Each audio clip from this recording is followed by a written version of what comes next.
Monsieur le président, madame la ministre, monsieur le président de la commission des finances, monsieur le rapporteur, mes chers collègues, nous examinons aujourd'hui une proposition de loi qui me tient tout particulièrement à cœur et visant à mettre à contribution les EHPAD privés à but lucratif réalisant des profits excessifs.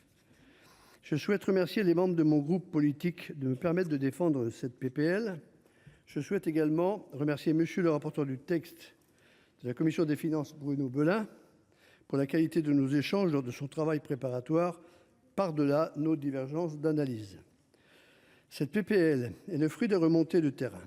Lors de mes différentes rencontres, ce sont les élus locaux, gestionnaires d'établissements qui m'ont fait part de leur revendication forte d'encadrer les super-profits réalisés par les EHPAD du secteur lucratif. Je parle bien de super-profits. Il ne s'agit bien évidemment pas d'empêcher les EHPAD à but lucratif de faire des bénéfices. Nous avons besoin du secteur privé, mais les profits générés doivent rester raisonnables, puisque ces profits sont réalisés dans le domaine social. Depuis maintenant plusieurs années, depuis 2018 précisément, une loi grand âge est annoncée. Malheureusement, malgré l'urgence et des engagements répétés devant la représentation nationale, rien ne bouge et il est à craindre que rien ne bougera dans les prochains mois. Situation financière due à l'incurie des différents gouvernements macronistes qui se sont succédés depuis 7 ans en soutenant une néfaste politique de l'offre qui a désarmé fiscalement notre pays. L'immobilisme gouvernemental sur le grand âge, nous le retrouvons également sur un autre enjeu primordial pour nos concitoyens, les déserts médicaux. Rien n'est fait, ou si peu, pour permettre un meilleur accès des Français à la santé, en particulier dans les zones périurbaines et rurales. Cette impossibilité de résoudre les problèmes du quotidien de nos concitoyens est malheureusement le terreau du vote pour l'extrême droite, comme nous avons pu le constater lors des différents scrutins de cette année. Les maires, partout sur notre territoire et singulièrement dans le Finistère, en tant que gestionnaires de CCAS ou d'EHPAD, se trouvent confrontés à des situations très difficiles. Ils n'ont plus les moyens de faire fonctionner leur établissement correctement et décemment. Il y a quelques semaines, 16 maires du Finistère et des Côtes-d'Armor ont saisi le tribunal administratif de Rennes pour exiger un vrai financement des EHPAD publics, protestant ainsi contre l'inaction de l'État. Nous pouvons tous être d'accord sur l'objectif que les établissements accueillant des personnes âgées puissent se développer, être accessibles à tous dans le respect et le bien-être des résidents. Sur tous les bancs de cet hémicycle, nous avons les mêmes remontées de terrain, nous faisons les mêmes constats et jusqu'à aujourd'hui, rien ne bouge vraiment. Nous avons tous, quelle que soit notre famille politique, été choqués lors des révélations sur les pratiques scandaleuses d'Orpea et sa recherche effrénée et hors contrôle de super-profits liés à l'or gris. Rappelons-nous que la recherche de super-profits entraînait une maltraitance scandaleuse sur nos aînés hébergés dans certains EHPAD voyous. Privation de nourriture, rationnement d'échanges, douche seulement une fois par semaine, personnel en sous-effectif, sous-formé, toutes les barrières morales furent enfoncées dans cette recherche scandaleuse des super-profits. Il faut mettre un coup d'arrêt définitif à ces pratiques. Le secteur de l'hébergement des personnes âgées n'est pas un secteur comme les autres. Lors de son discours de politique générale, le nouveau Premier ministre Michel Barnier a lui-même évoqué la taxation des super-profits. Et la Commission des finances de l'Assemblée nationale vient d'orienter les débats dans ce sens. Je vous rappelle, mes chers collègues, que les EHPAD privés à but lucratif touchent de l'argent de l'État. Les subventions publiques annuelles représentent environ 40% du chiffre d'affaires des EHPAD privés à but lucratif. En France, il n'y a pas de liberté d'installation des EHPAD. L'État agrée l'ouverture des structures en fonction des besoins des populations et cet agrément est totalement gratuit. Il me paraît donc totalement logique de taxer les super-profits réalisés par les EHPAD privés à but lucratif. Le seuil de déclenchement de cette nouvelle taxation est fixé au taux de 10% de rentabilité financière. Les données de la Banque de France et de l'INSEE indiquent que la rentabilité financière des PME était en 2021 de 11,5%, celle des entreprises de taille intermédiaire, des ETI, était de 8,3% et celle des grandes entreprises de 11,2%. Une rentabilité de 10% peut être considérée comme satisfaisante et suffisante pour des entreprises à vocation sociale. Cette contribution additionnelle à l'impôt sur les sociétés est progressive, avec 2 tranches. Pour la première tranche, la contribution est égale à 20% du montant de l'impôt sur les sociétés acquitté par les EHPAD privés à but lucratif. Lorsque le résultat net de l'établissement est supérieur à 10% du montant des capitaux propres de l'entreprise, ce taux est porté à 30% en cas de rentabilité supérieure à 15%. Il s'agit d'envoyer un signal très politique. Il faut stopper la course effrénée aux superprofits et se consacrer au qualitatif. S'occuper du bien-être des résidents.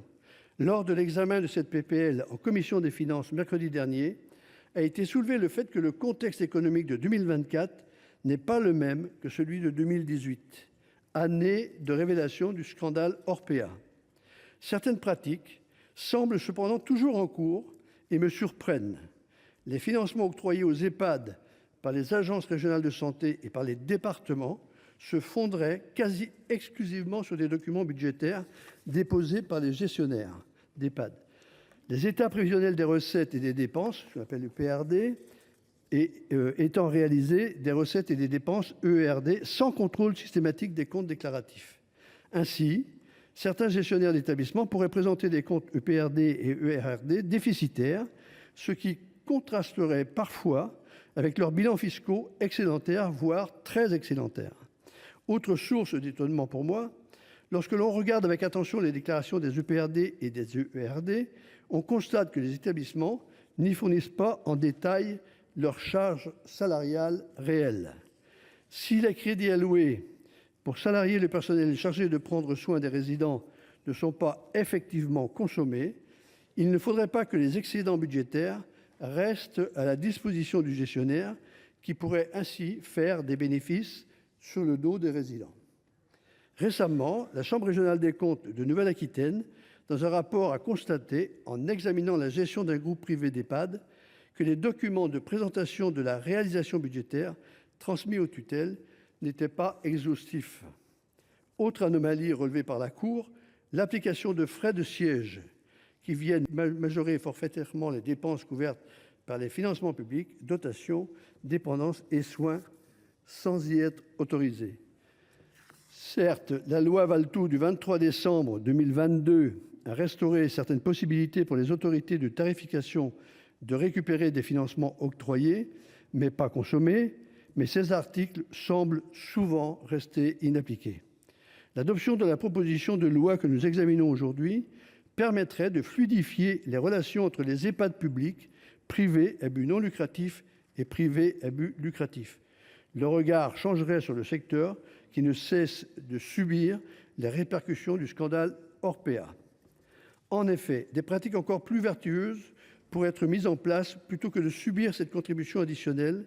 Les dirigeants des EHPAD privés à but lucratif pourraient faire des choix stratégiques d'améliorer la situation de leurs résidents âgés, instauration alors d'un véritable cercle vertueux. Cercle vertueux à l'opposé des craintes exprimées en commission des finances sur les bancs de la majorité sénatoriale. Je ne crois pas du tout que les gestionnaires des EHPAD privés réduiraient les prestations offertes aux résidents en répercussion de cette contribution additionnelle. Ce serait catastrophique en termes d'image et d'attractivité du secteur. Ne nous leurrons pas, les gestionnaires privés ont pour objectif de faire du profit et les mesures éventuelles de réduction des coûts sont d'ores et déjà bien prises avant l'instauration de cette taxe additionnelle. Le produit de cette contribution additionnelle serait affecté à la Caisse nationale de solidarité pour l'autonomie, la CNSA, garantissant ainsi son utilisation pour financer des mesures en faveur des personnes handicapées ou des personnes âgées dépendantes. En conclusion, je voudrais faire une remarque un peu plus générale. La financiarisation du système de santé tend malheureusement à s'étendre, comme l'a récemment démontré un rapport sénatorial, et affecte également le secteur des crèches privées à but lucratif, comme l'illustre le nouveau livre de Victor Castanet, Les Ogres. Victor Castanet, déjà lanceur d'alerte sur le scandale Orpea. Il est temps enfin de faire cesser cette course aux superprofits dont les victimes sont toujours nos concitoyens les plus fragiles, aînés ou nouveau-nés. Je vous rappelle donc, mes chers collègues, à adopter cette proposition de loi visant à mettre à contribution les EHPAD privés à but lucratif réalisant des profits excessifs.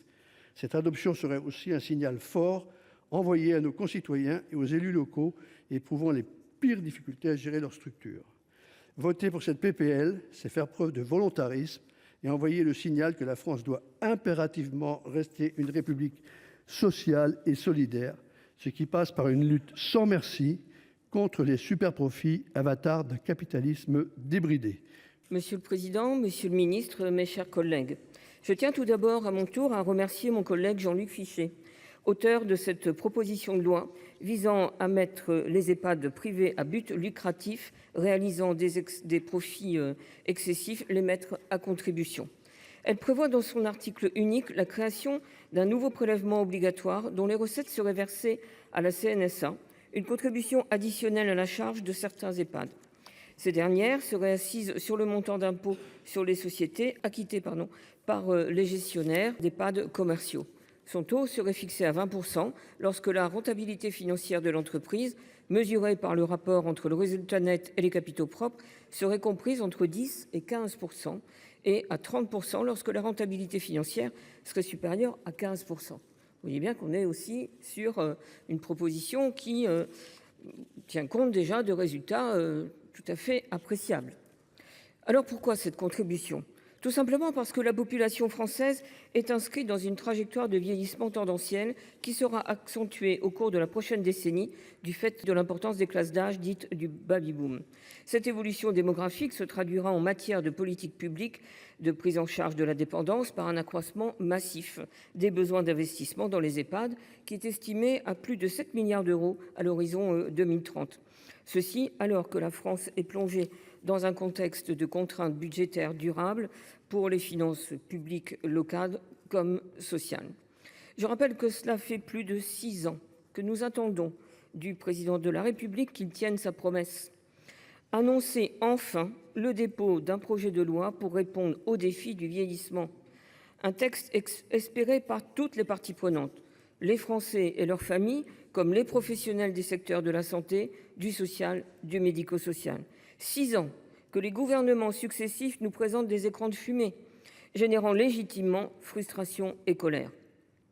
Alors oui, ces derniers mois, l'examen de la proposition de loi portant mesures pour bâtir la société du bien vieillir en France avait permis de souligner la nécessaire adoption d'une loi de programmation pluriannuelle pour le grand âge, dotée d'une trajectoire financière, cela d'ici le 31 décembre de cette année 2024.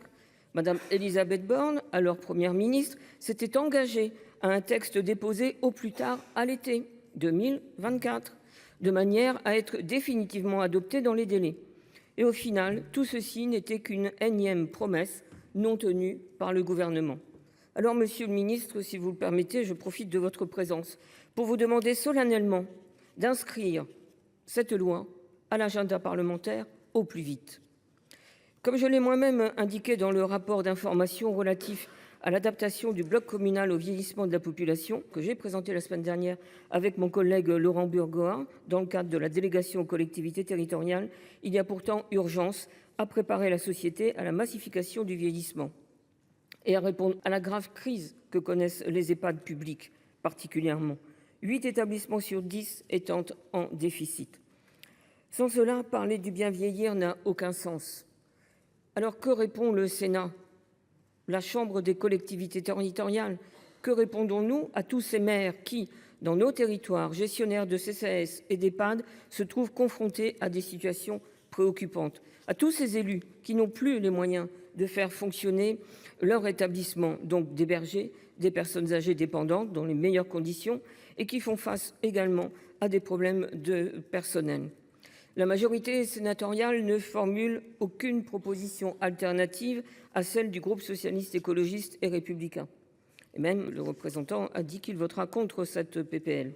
Donc, cette majorité ne formulant aucune proposition, alors même qu'elle reconnaît pour autant la prégnance de la problématique soulevée. PLFSS après PLFSS, proposition de loi après proposition de loi, rien ne se passe. Rien ne se passe alors que nous pourrions réinstaurer un équilibre entre EHPAD publics, privés à but non lucratif et privés à but lucratif, en taxant les superprofits de ces derniers. Pour dépasser l'invisibilisation de nos aînés, une planification méthodique et le vote de moyens dédiés s'imposent. Gardons tous à l'esprit que le vieillissement ne signifie pas la fin de la vie. Les personnes âgées ont besoin d'un hébergement et d'un accompagnement adapté pour vieillir dignement. Si j'osais, je dirais que nous toutes ici, un jour, nous ferons partie de ces personnes âgées. Je nous le souhaite tous. Alors, ayons tout cela à l'esprit. Nous sommes effectivement face à un défi majeur auquel notre société doit répondre. Les enjeux du vieillissement, de la perte d'autonomie, de l'isolement aussi, appellent des moyens d'ampleur.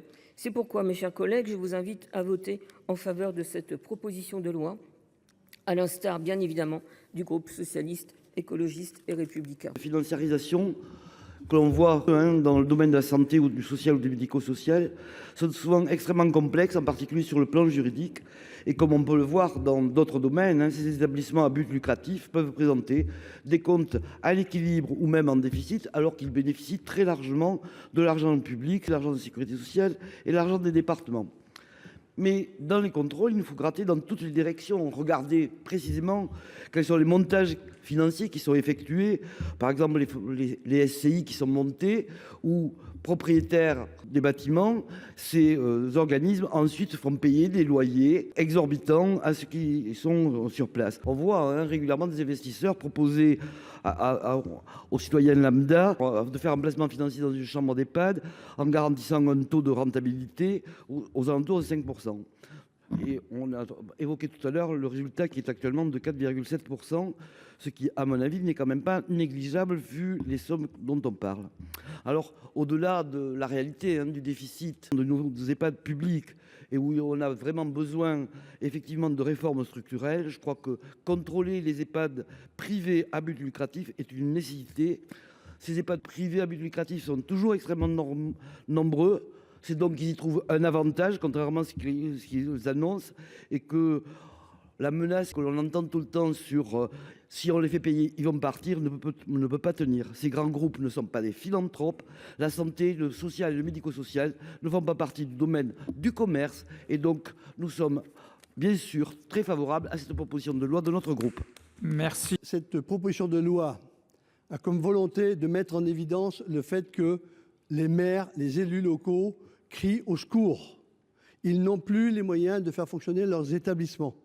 Et dans leurs établissements, ils accueillent des personnes âgées qui sont en souffrance là où elles devraient être heureuses. En souffrance, pourquoi ? Parce que par défaut de moyens, il y a des restrictions de personnel et des restrictions de programmes d'environnement et d'animation, et ce qui fait que, effectivement, elles sont souvent abandonnées elles-mêmes dans la journée. Et moi, j'aurais voulu que le débat porte sur le qualitatif et qu'on s'interroge sur les moyens de trouver à compenser les déficits budgétaires. Et j'avais cette proposition-là où je laisse quand même aux établissements privés lucratifs une marge de 10%. C'est-à-dire que la taxe additionnelle vient une fois que 10% de bénéfices ont été réalisés, ce qui leur laisse une certaine possibilité à l'investissement. Je suis très étonné qu'on dise il y a moins de sollicitations sur les établissements privés et il y a des places qui restent libres. Moi, je ne connais pas ça chez nous. Je connais beaucoup de familles qui n'osent pas critiquer l'établissement parce qu'elles ont eu tellement de mal à obtenir une place qu'une fois que leurs parents est confié à l'établissement, on n'est pas trop critique parce qu'on a au moins une réponse à un gros problème. Et donc, on observe aussi que dans les années à venir, il y a 100 000 places à créer et qu'aujourd'hui, c'est le privé qui investit massivement et qui a investi massivement dans les 85% de nouvelles places qui viennent d'être réalisées. C'est le privé qui réalise. Donc ça veut dire qu'on n'a pas trop à s'inquiéter de la bonne santé globale des groupes qui investissent dans le domaine des personnes âgées. C'est effectivement une proposition de loi qui en appelle d'autres, qui s'inscrit, on espère, dans une loi grand âge qui devrait voir le jour très rapidement. En tous les cas, on le souhaite. Et pour ma part, je reste effectivement avec l'idée que le financement privé peut venir au secours du public.